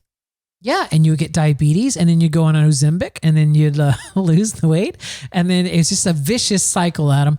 Yeah, no, fuck these people. It was revealed this week that Sports Illustrated swimsuit issue will have its oldest ever cover model. Yes. Who? Joe Biden. No, I'm kidding. It's got, but a lot of the political commentary, a lot of the political cartoons this week have been Joe Biden looking at the picture of Martha Stewart, which is the answer. Martha Stewart at 81 posing on Sports Illustrated. And he's dressed in his boxers. He's like, I'm ready to go. If she can do it, 80 is the new 30. That is correct. Martha Stewart. Wow, they have her really, her hair really fixed. That's a lot of extensions, Martha. Okay, I think this is number 4. Number 4. Number 4, the penultimate question, Adam. A Times analysis found that major coastal cities, including Washington, San Francisco, and San Jose, have started to lose what demographic group in the past few years? Ooh, I will definitely need to know what my choices are here. Blue-collar workers, college graduates, families with young children, people below the poverty line, or recent immigrants. I'm going to say people below the poverty line. That is incorrect. It is college graduates. College graduates, wow. Yep. Starting to lose those. All right, number 5. Which media company Wait, filed... hold on. Is the final question. What media company filed for bankruptcy this week? Vice. That is correct. It's Vice. The company, which began as a magazine in Canada, is a cautionary tale of the digital media industry. Once valued at more than $5 billion, it now stands to be sold to investors for around $225 million. Before you lose the ability to do so, go to YouTube, look up the Vice channel on YouTube. They have some great documentaries that are like 15, 20 minutes long. Where We've watched a lot of them. Yeah. Didn't they? Are they the ones that do really the well explained, like My Brain Explained or whatever? They did like a Sex Dolls Explained. Yeah, I feel like Vice has done a lot of good work. It's sad to see them go, but yeah, you know what? It cost money to do really good journalism, and that's something that, Yeah. Anyway, let's put 60 seconds up on the big board, Adam, and see what we can do. Ooh, okay. I don't know why it's not playing, but we'll try that again. The game begins in 3, 2, 1. What U.S. state's public golf courses have the highest average green fees? Nevada. Hawaii. What British author was nicknamed the Queen of Crime? Drew O'Brien. Agatha Christie, who wrote in 1774 that no thinking man in America wanted independence from England.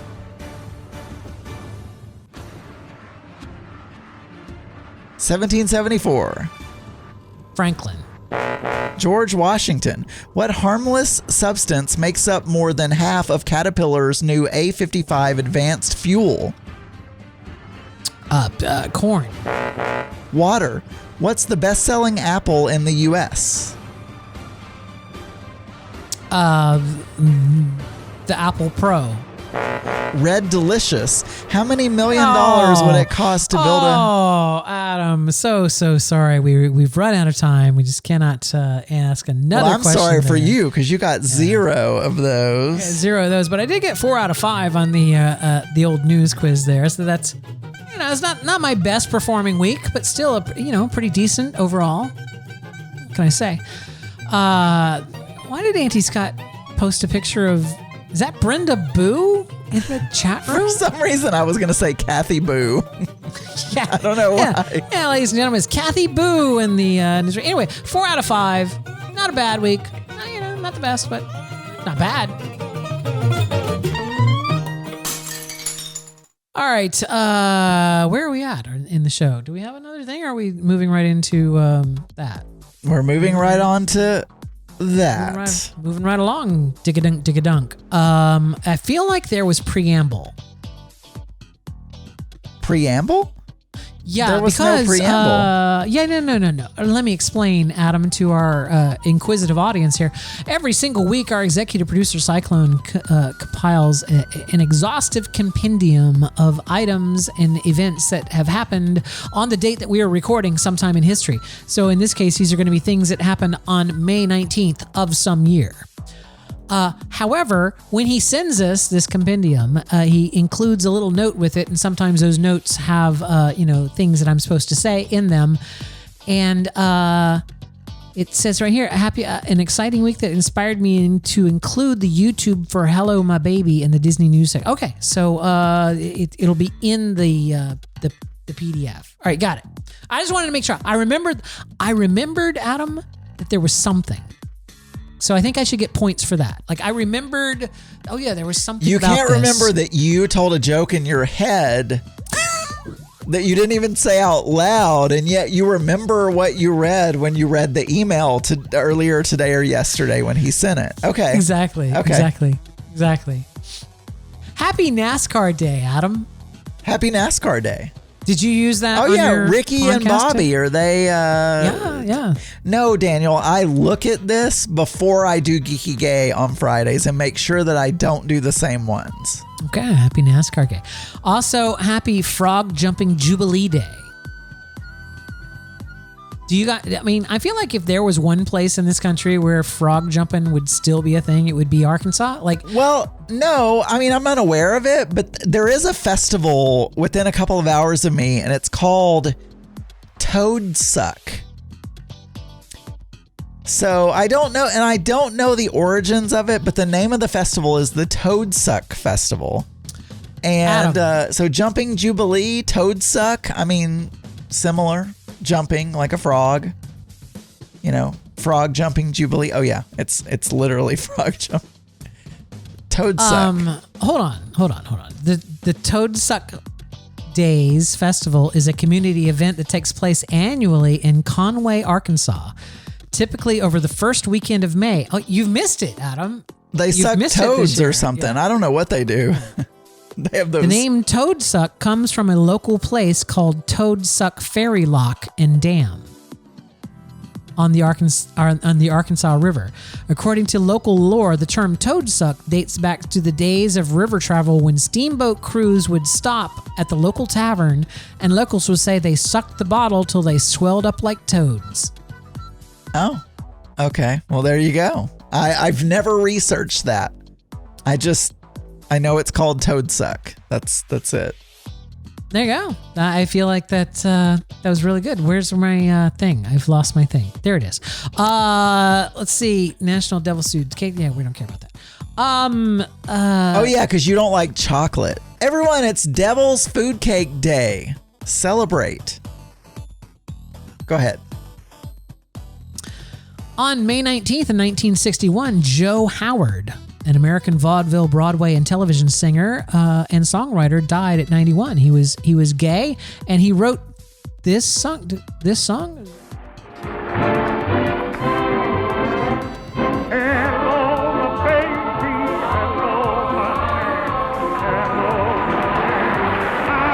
I always thought that was sung by a frog. What? Wasn't Speaking of Frog Jump Day or whatever it was. Frog, it was, Michigan J Frog. Yeah. Frog Jumping Day. It was much faster though. He'd be like, "Hello, my baby. Hello, my darling." It was much faster. Yeah, It's because he was getting his toad sucked at the time. Anyway, let's move on.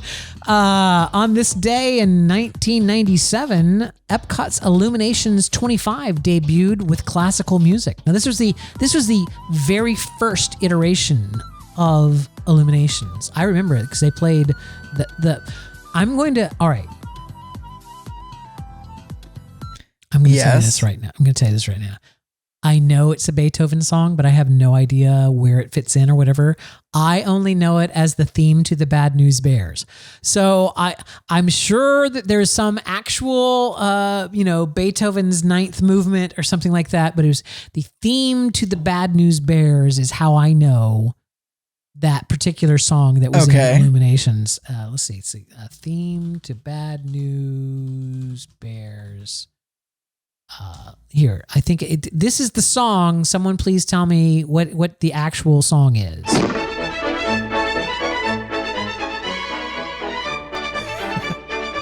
I always think of it.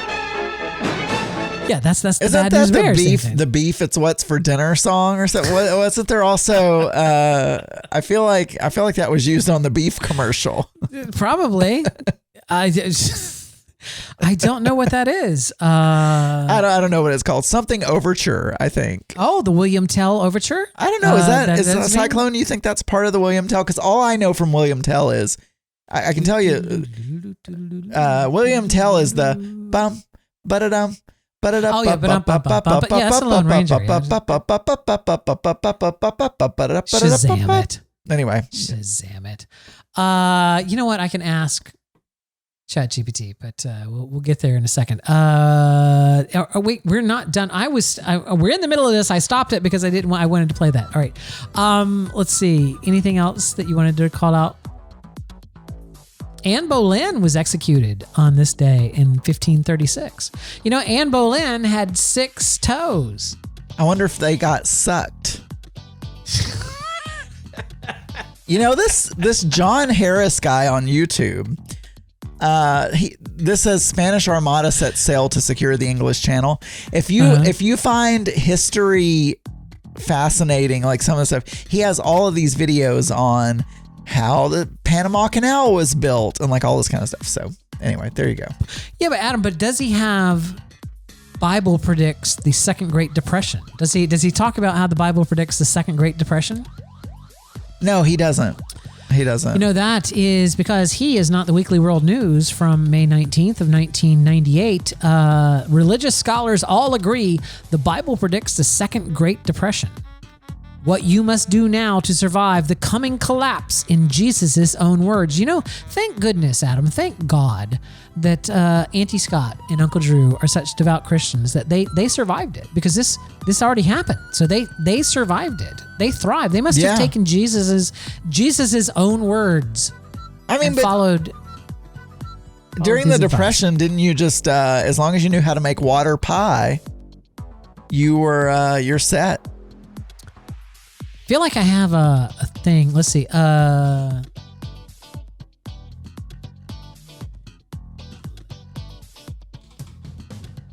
Say something, Adam. Here, let you know there was. Well, I was gonna say if I don't say anything, the silence gets cut. But since you're playing music behind us, yeah, I know. Yeah, that would be. Yeah. There's in the Depression, water pie. There was something else with. Like you can make pie out of saltine crackers, I feel like. Some saltine crackers with some water and cinnamon and sugar and butter and I don't know. People did some weird stuff. Some weird stuff back then.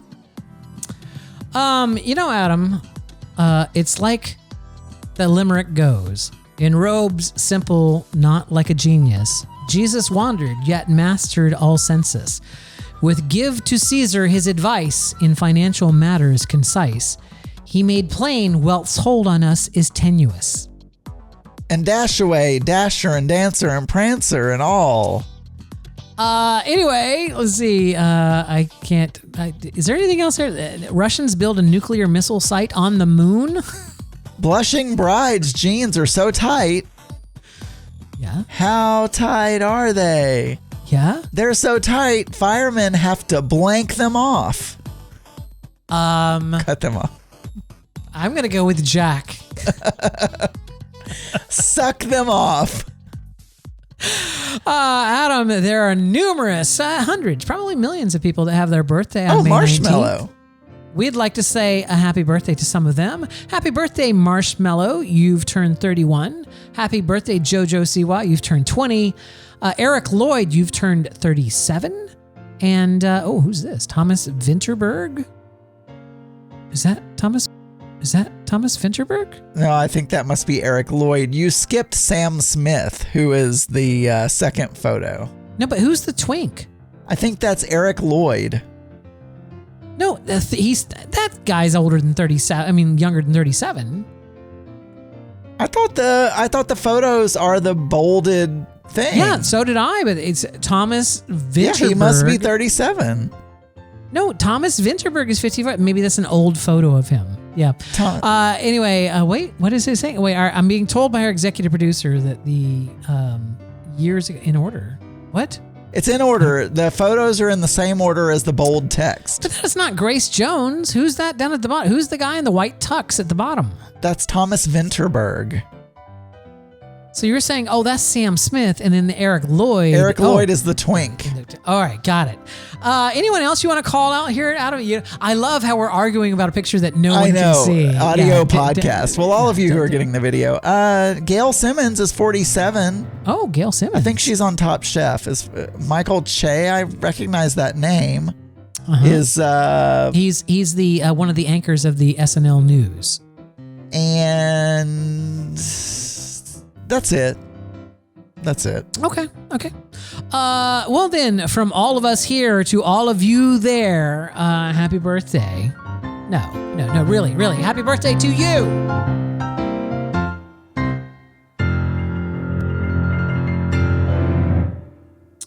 I feel like there was some things that I was going to talk about, but you know what, Adam, go ahead and tell me about it's always exciting, people that don't follow your personal journal podcast, The Geeky Gay, found at thegeekygay.com, may not know that you have a very, I want to call it difficult, but I will call it at the very least. Would you agree with me that it is a strained relationship with your mother? You have a strained Yeah, relationship. I do. And we used to get along so well. But before she changed, became a cult. Yeah, she became a cult member. Before she changed. And no, I don't want to belabor this now. We've gone on a really long time anyway. No, it's all right. But I don't want to. You said all three stories were important. I want to know about your chat with your mom. I'll just, so I went over to see my mom the other day, and she had been she was depressed or something. And plus she was going to be out of town for Mother's Day. So I thought I'll go see her before she goes out of town. And it was, before orchestra rehearsal. And I don't know, I try to avoid conflict with my mother, with my family, with anyone really. I'm averse to conflict. I don't like it. Yes. I don't like to bring up politics because I don't want to whatever. But especially so with my parents, because, there's always that thing in the back of your head. Oh, I want my parents to be proud of me, accept me, blah, blah, blah, all of that stuff. And so you just don't want to know that they think that your views are like dumb or something. You just really don't want to have that conversation. Yeah. But she just kept poking, trying to get me to talk about stuff. She'll just make these offhand comments. Like, I was just talking about 4th of July. I was like, Mark and I are going to be in Boston on 4th of July. I'm like, and they're predicting they're going to be like around the birth of America. They're going to be like 2 million tourists there, or 2 million people on the 4th. You know what? All right. So wait, hold on a second, Adam. When I was listening to your podcast and you were talking about how there's going to be 2 million people in Boston. I mean, extra people, not the ones that live there. Because I was going to say the population. 2 million extra people, 2 million extra, like, people who are flying in. Because the population of the Boston metro area is 4,344,000. Yeah, but you realize those 2 million people are all going to be down there by the Boston Pops orchestra concert where the fireworks are going off. That's where all those 2 million people are going to be. Anyway. So all I do, I'm like, oh, I'm excited, but we found a place where we bought tickets to sit, so we don't have to be with the other folks. Some little old lady, I'll sell you a stool for $5. So anyway, no, I mean, this is like, they serve ice cream and they have big jumbotrons where you can see the Boston Pops concert and all this kind of stuff. Anyway, so we're taking care of there, but I'm like, there are going to be 2 million people. That's a lot of people. And she's like, well, how many of those are going to be illegal immigrants? And I'm just like, what? Where did that come from? I was talking about a happy vacation that we're going to have. And then I would be curious to know, like, she must be, I would ask her, I'm like, are you talking about Canadians? Because Boston is in the northern part of what illegal immigrants are coming in through the borders of Boston? Like, where do we have a fence guarding off the northern states from the brown people of Mexico coming in? Look, and she said some other ignorant things. She said the ignorant things about the United Methodist Church splitting because they want to allow LGBT. To my face, she's like, yes, I don't think that people who are living that lifestyle should be, they should be able to go to church, but I don't think they should be, no offense, honey, I love you, but I don't think they don't think they should. be able to be pastors and able to be pastors and the other things that they're saying. And I'm like, oh my God, yeah, please, no offense. Just say that to my face. It's great. Have you ever considered asking her why? Again, I don't, because she thinks it's a sin. Okay. This is the whole thing. The one reason I never wanted to come out to my parents really is because I knew that even if they say they love me, they're never going to approve. They are the Christians who will, till the day they die, believe that it's wrong. Yeah. And anyway, we got in that whole conversation again. And she's like, well, I think we need to have these conversations, honey, because I don't want us to grow apart. And I think we need to have these conversations. And if you disagree with me, you should tell me. And if I disagred with you, I should tell you. We should have you should tell her that you disagree with her. And, well, I mean, we'd already talked about, and it just kind of went over her head. I said, you just sit around all day. I said, you know what, Mom, I used to value your opinion, all that kind of stuff, but you have changed since you've got older. I'm like, all you do is sit around and watch Fox News all day long. And I don't, it's not like I'm sitting around watching CNN. I'm like, you literally sit around and watch Fox News all day long and believe whatever crap they tell you. And then you spit it back out and you have changed. You are not the same lady that you were when I was growing up, or I thought, or I was mistaken, with what I thought. And I said, so it's hard because we are so far apart in our belief, like how we see the world, that it's hard for me because, and anyway, and we just had that conversation and it wasn't fun, but I'm like, well, she's like, well, we just need to have these. She's like, maybe you'll say something that will change me. Maybe I can grow from these conversations. So she's as open. Well. She's open to that. Well, I mean, I suppose, but she just has the most ridiculous things. And then tell. All right, look, when people repeat ridiculous things to me, I usually point out why they're ridiculous. Like these come from people that may be saying something technological that is wrong. Like they just have the basic fundamentals of it wrong. You know what I'm saying? And it's like, I feel like it's incumbent upon me to point that out if I'm part of the conversation, not if I'm just walking down the street. I don't randomly poke into people's conversations and, correct them or whatever. But if I'm part of a lively conversation and people say something about Disney that isn't, that is demonstrably false, like something you could just look up and say, no, that's not true. I always stop them and point that out because I feel like that's how you stop these things. Right. And I know it's difficult, but just something simple of looking at her and going, because I'll give you an example of this that happened with my mom. I'm older than you, Adam. So I remember the Rodney King beatings out in Los Angeles when they actually happened. And we were up at the lake house and that event had been taking place and it was over the radio. And I asked my mom, I'm like, what do you think of this? And she said, well, I don't believe, I think it's horrible that he was beaten. I mean, I think that's absolutely horrible and deplorable. However, he was breaking the law and I feel that, he can't just get away from that. And I'm like, I looked at her, I'm like, you realize he was pulled over for running a red light. It's like he was beaten to death.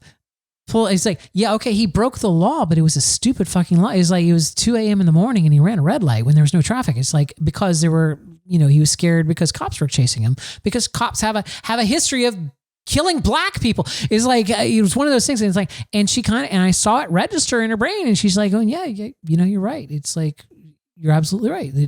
In no world is running a red light, worth, I'm sorry, I'm being corrected by Auntie Scott. They didn't kill Rodney King. But still, my point is that you have to say things. When she worries about illegal immigrants in Boston, you have to look at her and go, I'm sorry, you mean Canadians? You do realize Boston is about as far north as you can go in the United States. It's like those illegal immigrants. Like, those illegal Ukrainians who are coming from that fake war over there. So I don't know. I don't know what they're telling her on Fox. I don't know what they're telling her on Fox. I mean, where are they coming in? You have to bring these things up just to inspire some kind of cognitive dissonance in her brain to just go you're right. It's like, wait, if if that's wrong, if that's something that's stupid, then wait, what other things am I hearing that are maybe stupid? Well, and it's so funny because my own sister-in-law was illegal for the first, 3 years that my mom knew her. This, ladies and gentlemen, for those of you who are not a member of Level 13, which is our behind the scenes club here that we have at Mix Minus, it's one of those things where we post extra audio. Like after we're done with the show, right? When we end up with this show here, we keep talking on the stream for a while. And those episodes are posted on Level 13. A couple of months later. You know what? I was just catching up this evening, and I've been steadily putting out episodes on Level 13 every Saturday. I think they're up to March. Anyway, the point is, Adam, is that anyone can join Level 13. You might think that it's like one of these Patreon things. It's like going to cost you a certain amount of money every month. No, it's absolutely free. All you have to do is send us an email, contact@mix-podcast.com, and say, hey, I want to join Level 13, and we will get you set up with your own private RSS feed, access to our Level 13 chat server, or Discord server, and which we do not chat in enough. I feel like we should really be posting more stuff in Level 13. It's a ghost town. I know we should commit to doing more things in the Discord, like posting pictures of. I will post one thing a day in the Discord. No. But like if you go on restaurant night or something like that, posting a picture of your meal or picture. Posting, like not of me. It could just be of other things, like those drag queens when we were at the brunch. Yeah. Or you cooked food, for throwing down. You could take a picture of it and put it in our Discord and like say, hey, I do for take those pictures. of you that. Yeah. You should. You know what? We can just post pictures in Discord. We could do something. We can get more engaged. I will. Let's do it. Commit to that. Gosh darn it. I think that's it, Adam. Were we done with your chat? That was it. Yeah, it was just a horrible chat that she thinks is good. I don't know why. I discovered a whole new universe of uses for ChatGPT. So if you're a Level 13 member, stick around because we're going to talk about some crazy uses for ChatGPT that I can't get enough of them. Also it'll help you find gay friends. I know. Here's the thing, though. If you want to send us an email, you can do so. Our email address is contact@mix-podcast.com. You can also send us a voicemail, 707-61-DEATH, where you can call to say hi to us or to congratulate Adam or on his promotion that he totally deserves. Or you can, call to report a celebrity death, which is our ongoing contest. Also, you can use voicemail.mix-podcast.com. All right, Adam, anything you want to end up with here? I'll be there. Where? There.